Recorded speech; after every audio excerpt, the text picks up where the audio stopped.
बिस्मिल्लाहिर्रहमानिर्रहीम। अस्सलामुअलैकुम एवरीवन, कैसे हैं आप सब। आज मैं आप लोगों के लिए एक बहुत मज़े की हलीम की रेसिपी लेके आई हूँ। उसके लिए मैंने हाफ़ कप चना दाल, हाफ़ कप मसूर दाल, हाफ़ कप माश दाल, हाफ़ कप मूंग की दाल, हाफ़ कप राइस, दलिया 1 कप और उसके साथ गंदम 1 कप मैंने भिगो के रख दी। उसके बाद मैंने 2 केजी बीफ ले लिया है। उसमें मैंने 3 तेज़ पत्ते, 2 जो स्मॉल स्टिक्स जायफल के डाले हैं, 3 से 4 स्मॉल स्टिक्स मैंने दालचीनी के डाले हैं।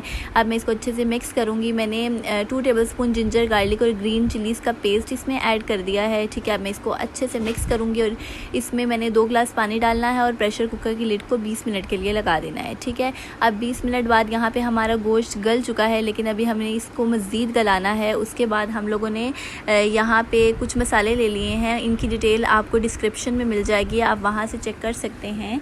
ठीक है, अब मैंने ये तमाम स्पाइसेस अपने गोश्त में ऐड कर दिए हैं।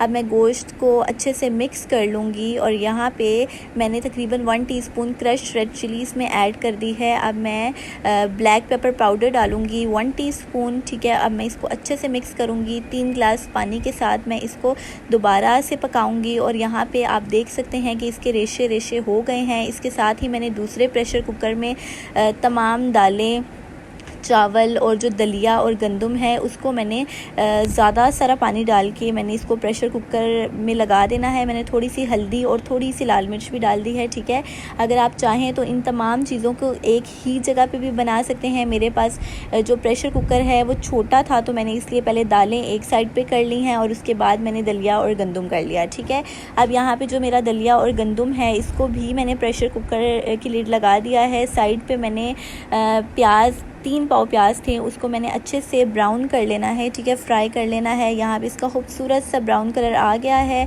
और यहाँ पे आप देख सकते हैं कि जो मेरा दलिया है वो भी अच्छे से पक चुका है। अब मैं इसको भी इसी देगचे में शिफ्ट कर दूँगी। यहाँ पे जो मेरी तमाम दालें, चावल और दलिया था वो अच्छे से कुक हो चुके हैं।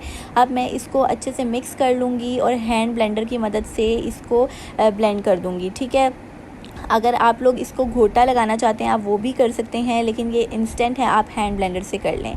उसके बाद जो मेरा गोश्त अच्छे से गल चुका था मसालों के साथ, उसे मैंने जो हैंड मैशर होता है उससे अच्छे से मैश कर लेना है ताकि वो रेशे रेशे अलग हो जाएं। ठीक है, अब यहाँ पे देख सकते हैं कि मेरा जो गोश्त है वो बहुत ज़्यादा अच्छे से सॉफ्ट हो चुका है। आपने इसको बहुत अच्छे से पकाना है ताकि ये टेंडर रहे। अब यहाँ पर मैंने थोड़ा सा पानी ऐड किया है क्योंकि मुझे लग रहा था कि मेरा जो मिक्सचर है वो बहुत थिक है और आपने पानी गरम ऐड करना है। इसके बाद मैंने जो यहाँ पे बीफ बनाया हुआ था वो मैंने इसमें ऐड कर दिया है। मैश करने के बाद इसको मैं अच्छे से मिक्स कर लूँगी और यहाँ पे आप इसका कलर देख सकते हैं कि कितना खूबसूरत कलर इसका आ चुका है। इसमें मैंने थोड़ा सा गर्म पानी और डाला है।